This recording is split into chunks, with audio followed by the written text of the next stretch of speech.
아름답다. 저는 이 말이 참 좋습니다. 우리가 흔히 이 말을 자연의 경관에 또는 사랑하는 여자에게 붙여 쓰곤 합니다. 한번 옆 사람을 향해서 이렇게 인사해 볼까요? 당신 참 아름답습니다. 한 번 더 인사해 볼까요? 당신 참 아름답습니다. 어떠신가요? 듣기만 해도 참 행복해지는 말이죠. 네, 언제 들어도 행복해지는 말입니다. 굉장한 칭찬의 표현일 텐데요. 우리가 이렇게 참으로 아름답다라는 말을 듣기를 좋아하는 것 같습니다. 우리는 아름다움을 추구합니다. 그런데 한편으로 이 시대에는 아름답다라는 말을 듣기 위해서 우리는 우리 자신에게 혹독해지기도 하는 것 같습니다. 화려한 장식을 쫓기도 하고요. 비싼 명품을 쫓기도 합니다. 뼈와 살을 깎아냅니다. 그것이 스스로를 아름답게 만드는 것이라 착각하는 것 같습니다. 그런데 여러분, 아름답다라는 말, 너무 듣기 좋은 그 말의 어원을 아십니까? 감사합니다. 네, 국어학자들의 연구를 따르면요, 15세기 문헌에 나를 표현하는 단어로 발음을 하기가 좀 어려운 이런 단어가 있었다라고 합니다. 문헌에 나온다고 해요. 이를 근거로 국어학자들은요, 아름답다라는 단어의 어원은 나답다라고 볼 수 있다라고 이렇게 해석을 하더라고요. 나의 존재를 순수하게 그대로 드러내는 것이 아름답다, 아름다움이라는 것입니다. 생각해보면 아름답다라고 말하는 기준은 사람마다 제각각일 것입니다. 아름다움의 기준이 자기에게 있다고 생각해 본다면 그리 잘못된 해석은 아닐 것입니다. 여러분 되심이, 나의 나됨이 바로 그 아름다움입니다. 오늘 본문에서 우리는 자신의 아름다움을 이야기하는 주님을 만납니다. 우리 선한 목자가 바로 그러합니다. 목자를 수식하는 선한이라는 단어는요, 헬라어 원어로 보면 칼로스라는 단어가 사용되었는데요. 이 단어는 완벽한 본보기 혹은 이상적인이라는 뜻에서 아름다운이라는 의미로 이해할 수 있다고 합니다. 주님께 선함은 보여지려는 노력이 아니라 주님 자체, 주님 존재 자체의 드러남, 그 아름다움, 바로 선한 목자입니다. 교회 전통에 있어서 부활 후 네 번째 주일, 올해는 지난 21일 주일을 선한 목자 주일이라고 부릅니다. 선한 목자의 이야기는 매년 부활절기마다 강단에서 선포되었다는 이야기일 것입니다. 부활절 넷째 주일을 지나서 우리는 그 주간을 보내고 있는 수요일입니다. 그래서 오늘 함께 우리가 그 선한 목자의 이야기를 함께 나눠보려고 합니다. 오늘 말씀을 통해 우리의 선한 목자 되시는 주님을 아시기를 축복합니다. 또한 그 양된 우리가 어떻게 살아야 할지를 고민해보는 그 시간 되기를 또한 역시 축복합니다. 오늘 우리가 함께 나누는 말씀은 바로 이렇게 시작합니다. 11절 말씀에 나는 선한 목자라. 목자와 양의 유비 여러분들에게 아주 익숙하실 것입니다. 아버지께서 부교역자 없이 사역하실 때가 있었습니다. 신방을 가시는 날이면 창고에서 꼭 빼오라고 하시는 것이 있었습니다. 첫 신방 때요. 여러분 뭔지 맞춰보시겠습니까? 뭘까요? 뭐 성경책일 수도 있고요. 그거 뭐예요? 나온 것 같아요. 밥상. 네, 맞습니다. 자그만 테이블. 네, 신방 책상 아시죠? 앉아서 예배드리는, 맞습니다. 신방상, 접이식 테이블입니다. 그 테이블의 그림은요 늘 똑같았습니다. 아주 평온한 초원이 있고요. 네, 그려지시죠? 웃으시고 계신 것이 아주 평온한 초원에 많은 양떼를 뒤로 하고요, 한 손에 지팡이를 든 주님, 예수님으로 보이는 남성이 양 한 마리를 품에 꼭 안고 있는 그림입니다. 그 그림 제가 말하기 전부터 다들 신방상부터 고개를 끄덕이시면서 웃으셨는데, 맞습니다. 말로만 설명해도 여러분들 다 떠오르시는 바로 그 그림입니다. 주는 나를 기르시는 목자요, 나는 주님의 귀한 어린 양이라는 찬양의 고백처럼 아주 간단한 이 목자와 양이라는 유비는요 우리에게 익숙합니다. 여기에서 우리는 평안을 얻습니다. 그래서인지 우리는 양과 목자의 유비라면 평온한 초원에서 시원한 산들산들 바람이 불어오고 음매하면서 뛰어노는 아주 평화로운 초원을 생각하곤 하죠. 그런데 오늘 요한복음 10장에서 만나는 양과 목자의 상황은 그리 평화롭지 않습니다. 평화롭지 않다기보다는 비극적인 상황입니다. 선한 목자는 양들을 위해서 목숨을 버려야 합니다. 어떤 사람의 관심이나 가치관은요, 그 사람이 선택의 순간에서 무엇을 선택하느냐가 보여줄 것입니다. 그 선택의 상황이 절체절명에 물러설 수 없는 상황이라면 더더욱 그러할 것입니다. 평화로울 때는 몰랐던 선한 목자와 사꾼 목자는 그 선택의 순간이 돼서야, 절체절명의 순간이 돼서야 자신의 존재를 드러냅니다. 선한 목자는 양들을 위해 자기 목숨을 내어준다 합니다. 그의 관심은 자기 목숨을 구제하는 데에 있지 않습니다. 자신의 양들을 위해 자기 목숨을 바친다 합니다. 그렇게 그 목자는 자신의 선함, 자신의 아름다움을 드러냅니다. 우리말 번역에는 빠져 있는데요, 선한 목자라는 단어 앞에 한 글자가 더 붙어 있습니다. 그 단어는 바로 그라는 단어입니다. 나는 그 선한 목자다. 너희가 생각하고 있는 그 선한 목자가 바로 나다라고 말씀하시는 주님입니다. 주님이 무리들을 향해 이렇게 말씀하셨다면 그 선한 목자가 누구였는지 그들은 다 함께 알고 있었다는 의미일 것입니다. 그들은 과연 누구를 떠올렸을까요? 나는 그 선한 목자다라고 할 때 그 말을 듣는 청중들은 어떤 선한 목자를 떠올렸을까요? 성경에 익숙했던 유대인들은 아마 머릿속에서 빠르게 선한 목자가 나오는 구절들을 살폈을 것입니다. 우리도 함께 살펴보려고 합니다. 에스겔 34장의 말씀인데요, 함께 읽어보려고 해요. 그래서 성경을 꼭 한번 찾아주시면 되겠습니다. 에스겔 34장 1절로 16절까지의 말씀 함께 찾아보도록 하겠습니다. 뒤에 떠 있어서. 네, 에스겔 34장 1절로 16절까지의 말씀 함께 읽도록 하겠습니다. 시작. 여호와의 말씀이 내게 임하여 이르시되, 인자야, 너는 이스라엘 목자들에게 예언하라. 그들 곧 목자들에게 예언하여 이르기를, 주 여호와께서 이같이 말씀하시되, 자기만 먹는 이스라엘 목자들은 화 있을진저 목자들이 양떼를 먹이는 것이 마땅하지 아니하냐. 너희가 살진 양을 잡아 그 기름을 먹으며 그 털을 입되 양떼는 먹이지 아니하는도다.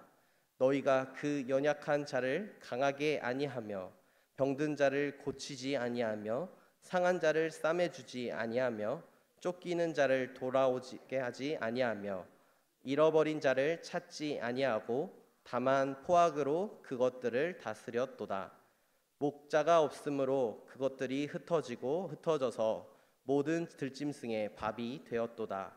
내 양 떼가 모든 산과 높은 맷뿌리에 유리되었고 내 양 떼가 온 지면에 흩어졌으되 찾고 찾는 자가 없었도다. 그러므로 목자들아, 여호와의 말씀을 들을지어다. 주 여호와의 말씀에 내가 나의 삶을 두고 맹세하노라. 내 양 떼가 노략거리가 되고 모든 들짐승의 밥이 된 것은 목자가 없기 때문이라. 내 목자들이 내 양을 찾지 아니하고 자기만 먹이고 내 양떼를 먹이지 아니하였도다. 그러므로 너희 목자들아, 여호와의 말씀을 들을지어다. 주 여호와께서 이같이 말씀하시되, 내가 목자들을 대적하여 내 양떼를 그들의 손에서 찾으리니 목자들이 양을 먹이지 못할 뿐 아니라 그들이 다시는 자기도 먹이지 못할지라. 내가 내 양을 그들의 입에서 건져내어서 다시는 그 먹이가 되지 아니하게 하리라. 주 여호와께서 이같이 말씀하셨느니라. 나 곧 내가 내 양을 찾고 찾되 목자가 양 가운데에 있는 날에 양이 흩어졌으면 그 때를 찾는 것 같이 내가 내 양을 찾아서 흐리고 캄캄한 날에 그 흩어진 모든 곳에서 그들을 건져낼지라. 내가 그것들을 만민 가운데에서 끌어내며 여러 백성 가운데에서 모아 그 본토로 데리고 가서 이스라엘 산 위에와 시냇가에와 그 땅 모든 거주지에서 먹이되 좋은 꼴을 먹이고 그 우리를 이스라엘 높은 산에 두리니 그것들이 그곳에 있는 좋은 우리에 누워 있으며 이스라엘 산에서 살진 꼴을 먹으리라. 내가 친히 내 양의 목자가 되어 그것들을 누워 있게 할지라. 주 여호와의 말씀이니라. 그 잃어버린 자를 내가 찾으며 쫓기는 자를 내가 돌아오게 하며 상한 자를 내가 싸매주며 병든 자를 내가 강하게 하려니와 살진 자와 강한 자는 내가 없애고 정의대로 그것들을 먹이리라. 아멘. 에스겔 선지자가 자기들만 먹는 이스라엘 목자들, 물론 유비가 되어 있긴 하지만 거짓 목자들, 거짓 지도자들, 오늘 요한복음 10장의 말씀을 따라보면 사꾼 목자들을 향한 예언의 말씀입니다.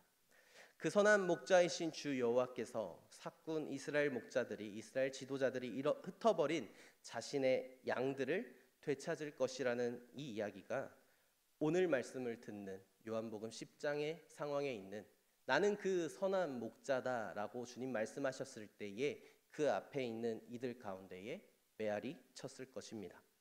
에스겔서의 말씀을 본다면 목자는 단순히 목자가 아닌 지도자를 의미한다는 것을 우리는 알 수 있습니다. 우리의 주님이 바로 그 선한 목자다, 그 지도자가 되는 것입니다. 사꾼 목자는 자신의 목숨을 부지하는 것이 우선입니다. 때문에 이리가 오는 것을 보면 양을 버리고 달아납니다.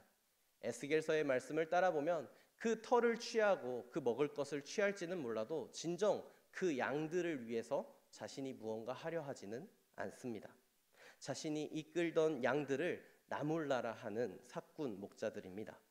그는 한 번도 그 양들을 자신의 책임이라 여겨본 적이 없는 거짓 지도자들입니다. 자신의 목숨을 구하는 것이 그러니 먼저입니다. 그래서 달아납니다. 그런 지도자에게 유익이라 누렸던 것들은, 양으로 지내면서 그런 지도자에게서 유익이라고 생각했던 것들은요, 진정 양들을 위해서가 아닌 목자 자신을 위해 베풀었던 그릇된 호의였음을 이제야 드러나는 것이 됩니다. 반면 선한 목자는 여러분 어떠합니까? 그는 자신의 양을 알고 양도 자신의 목자를 안다 합니다. 그 관계 안에서 서로가 서로를 마주하고 있습니다. 이것이 마치 아버지와 자신의 하나됨과 같다라고 말씀하시는 주님이십니다. 그 선한 목자, 우리의 주님은 자신의 양을 위하여 목숨을 버립니다. 우리는 이 유비의 이야기가 의미하는 바가 주님의 십자가 사건을 가리키고 있다는 것을 생각해 볼 수 있습니다. 주님이 십자가에 달려 죽으신 것은 자신을 위함이 아니었습니다. 그 존재의 선함이, 존재의 아름다움이 십자가에서 자신의 목숨을 버림으로 드러나게 된 것입니다. 에스겔 선지자가 예언한 바와 같이 흩어진 자신의 양을 그렇게 되찾는 주님, 선한 목자입니다. 주님께서는 참으로 아름다운 목자이십니다. 삶을 살아가는 여러분, 우리의 삶이 과연 평화롭습니까? 정말 평화로우십니까? 아니면 이리와 같은 악의 위협이 여전히 가득합니까? 평화롭기를 바라지만 아마 악의 위협이 가득할 것 같습니다. 삶을 살아가는 것이 그리 평화롭지 않은 것 같습니다. 그런데 우리의 답은 이렇게 되어야 할 것입니다. 이리와 같은 악의 위협, 그러한 세상 가운데에서 선한 목자이신 주님으로 말미암아 평화롭습니다. 악의 위협은 여전합니다. 그러나 우리가 평화로울 수 있는 이유는 우리가 바로 그 선한 목자이신 주님, 그분이 지키시는 양이 되기 때문입니다. 우리는 악의 위협이 없다라고 생각하지 않습니다. 여전히 있습니다. 그러나 선한 목자이신 주님 안에 있으니 우리는 평화를 누릴 수 있는 것입니다. 악의 위협 가운데 있는 우리를 위해 주님께서는 십자가에서 죽으셨습니다. 사꾼 목자를 따른다면 경험할 수 없었던 평안이 이제 우리에게는 가득합니다. 그가 우리의 선한 목자가 되시기 때문입니다. 그래서 부활하신 주님께서 제자들에게 나타나서 가장 먼저 전하신 메시지는 바로 샬롬, 평안이 너희에게 있을지어다 하신 말씀이었습니다. 그리스도인들에게 주님의 부활의 가장 큰 증거는 바로 평안입니다. 악의 위협이 만연한 현실은 달라지지 않습니다. 그러나 우리에게는 이제 그 평안이 있습니다. 주님을 믿는다고 삶의 자리가 변하던가요? 아닙니다. 삶을 살아가는 내가 변하는 것입니다. 평안이 우리에게 있으니 그 삶을 기꺼이 살아낼 수 있는 내가 되는 것입니다. 주님이 우리의 선한 목자가 되십니다. 우리의 선한 목자로 얻는 평안이 우리에게 가득하기를 축복합니다. 단 한 번 십자가를 통해 자신의 선함을 보이신 주님께서 우리의 삶 가운데에 끊임없이 계속해서 악의 위협 가운데서 자신의 목숨을 버림으로 말미암아 우리를 지키실 것입니다. 여러분, 주님의 되찾음에 대한 열망은요, 여기에서 우리에게서 멈추지 않습니다. 아직 평안이라고 하는 우리에 들지 않은 다른 양들이 울타리 밖에 가득합니다. 그래서 그는 다시 자신의 목숨을 버립니다. 17절의 말씀을 함께 한번 같이 읽어볼까요? 요한복음 10장 17절의 말씀입니다. 내가 내 목숨을 버리는 것은 그것을 내가 다시 얻기 위함이니 이로 말미암아 아버지께서 나를 사랑하시느니라. 아멘. 십자가의 죽음이 한편으로는 울타리 안에 있는 양들을 지키기 위함이었다면, 그러나 또 한편으로는 아직 울타리 안에 들지 않은 다른 양들을 얻기 위해서라고 하시는 말씀입니다. 우리는 종종 십자가의 죽음을, 주님의 십자가 사건을 울타리 안, 교회 안에 있는 그리스도인들만을 위한 전유물로 생각하곤 하는 것 같습니다. 주님은 그리스도인들만을 위해 죽었다라고 생각하는 것입니다. 그런데 우리의 이러한 생각을 불편하게 만드는 이 말씀을 우리가 듣고 붙드시기를 축복합니다. 주님께서는요, 울타리 밖에, 교회 밖에, 그리스도인들 밖에, 우리가 그리스도인이라고 부르지 않는 이들, 어쩌면 그리스도인이라고 붙여지면 절대 안 될 것 같은 그 사람을 다시 얻기 위해서 죽으셨다라는 말씀입니다. 이로 말미암아 주님께서는 아버지와 아들의 사랑의 끈으로 하나가 되는 것입니다. 18절의 말씀에서 이것은 이제 계명이라고 붙여집니다. 아들을 따르는 자들은요, 이를 받아들이셔야 합니다. 이것을 하나님의 계명이라 생각하며 따라야 하며 자신의 생활 속에서 그것들을 지켜 보여야 합니다. 만일 이 계명이 아들로 하여금 사람들을 위해 목숨을 내어놓게 하는 것이라면 주님을 따르는 자들은 이 계명을 받는 것은 기꺼이 서로를 위해 자신의 생명 또한 내어놓을 수 있어야 한다라는 뜻입니다. 우리는 주님의 죽으심으로 평안을 먼저 누린 사람들이지 않습니까? 우리 그리스도인들은 이미 평안이라는 울타리 안에서 선한 목자이신 주님으로 말미암아 악의 위협의 세상 가운데 이미 평화롭지 않습니까? 이제 우리는 그 평안을 우리 안에서 누리는 것을 넘어서 주님의 평안을 전하는 것으로 나아가야 합니다. 이것이 하나님의 계명, 하나님의 뜻이다라고 하는 말씀입니다. 하나님의 그 뜻을 따라 살아가는 저와 여러분 되시기를 축복합니다. 주님께서는 울타리 밖에 있는 양들을 되찾기 위해서도 죽으셨습니다. 주님을 따르는 자들은 악의 위협 가운데서도 주님을 믿음으로 말미암아 평안을 먼저 누렸다면 저들은 아직 악의 위협 가운데서 그 평안을 모르고 있을 뿐입니다. 우리는 경건하고 저들은 악한 것이 아닙니다. 성과 속을 나누지 않기를 권면합니다. 악의 위협은요, 교회 안에, 그리스도인 안에, 참 목자이신 선한 목자 안에 있는 우리에게도 여전하지만 그들에게도 여전합니다. 악의 위협은 모두에게 현실입니다. 다만 우리가 그들과 다르다 할 수 있는 이유는 우리가 그 평안을 먼저 누렸을 뿐입니다. 저들은 아직 악의 위협 가운데서 그 평안을 모르기 때문에 울타리 밖에 있는 것입니다. 주님께서 말씀을 마치자 오늘 본문에 있진 않지만 19절부터의 말씀을 쓱 보신다면요, 유대인 중에 분쟁이 일어났다라고 전하고 있습니다. 주 여호와께서 되찾을 양이 유대인들만을 위해서인 줄 알았는데, 메시아가 온다면 우리 이스라엘만을 위한 메시아일 줄 알았는데 그게 아니라니, 그 밖에 있는 다른 이들을 되찾기 위해서라니? 유대인들의 생각을 따라보면 이방인들을 위해서도라니? 그들은 주님의 말씀을 불편해합니다.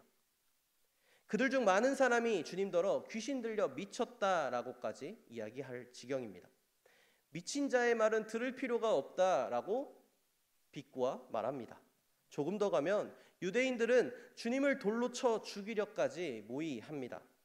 여러분, 이 이야기, 참혹한 이야기는요, 바로 주님이 아름다움, 주님의 주님됨을 보이신 결과입니다.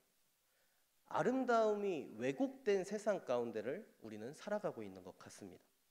주님께서 자신의 존재를 밝히 보이신 그 말이 귀신 들려 미친 자의 소리로 여겨집니다. 아름다운 주님의 모습을 돌로 흠집내려 하는 세상입니다. 여러분, 우리는 주님의 아름다움, 자신의 선함을 말씀하신 그 목자를 진정 알고 있습니까? 그가 우리를 아는 듯이 우리도 주님을 진정 알고 있으십니까? 주님의 그 아름다움의 절정, 십자가 사건이 나뿐 아니라 내가 증오하는 이 울타리 밖에서 절대 내가 있는 이 안으로 들어오지 않았으면 하는 그 사람조차 되찾기 위한 죽음이었다는 것을 받아들이시겠습니까? 그리고 그러한 주님의 뜻을 위해 우리도 주님과 같이 그를 사랑해 줄 수 있으시겠습니까? 비단 유대인들에게만 불편한 이야기가 아닙니다. 우리에게도 불편한 말씀입니다. 어찌하여 그 말을 듣냐 하며 무시하고 있는 주님의 그 음성을 우리가 함께 듣기를 소망합니다. 요한복음 10장 26에서 27절의 말씀입니다. 너희가 내 양이 아니므로 믿지 아니하는도다. 내 양은 내 음성을 들으며 나는 그들을 알며 그들은 나를 따르느니라. 그 선한 목자이신 주님께서 우리에게 평안을 주실 것입니다. 그 선한 목자이신 주님을 따라 아직 울타리 밖에 있는 이들에게 그 평안을 선물합시다. 아버지의 뜻에 온전히 일치시킨 주님의 삶이 진정 아름다운 삶입니다. 아버지가 아들을 알고 아들이 아버지를 알았듯 주님도 우리를 알고 우리도 주님을 알 때 진정 아름다울 수 있는 것입니다. 여러분, 옆 사람을 보고 한 번 더 인사해 봅시다. 참으로 아름답습니다.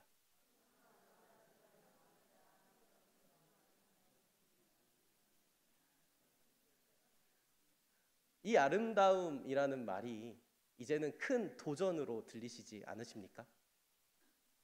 수원교회 성도님들, 주님을 따라, 주님을 알고 주님을 따라 그 삶을 기꺼이 살아내시니 참으로 아름다우십니다. 선한 목자이신 주님을 따라 우리의 아름다운 주님의 존재를 따라 아름다운 삶을 살아가는 저와 여러분들 되시기를 진심으로 축복합니다. 여러분들 참으로 아름다우십니다. 아름다운 삶을 살아갑시다. 모든 지각에 뛰어난 하나님의 평강이 그리스도 예수 안에서 우리의 마음과 생각을 지키실 것입니다.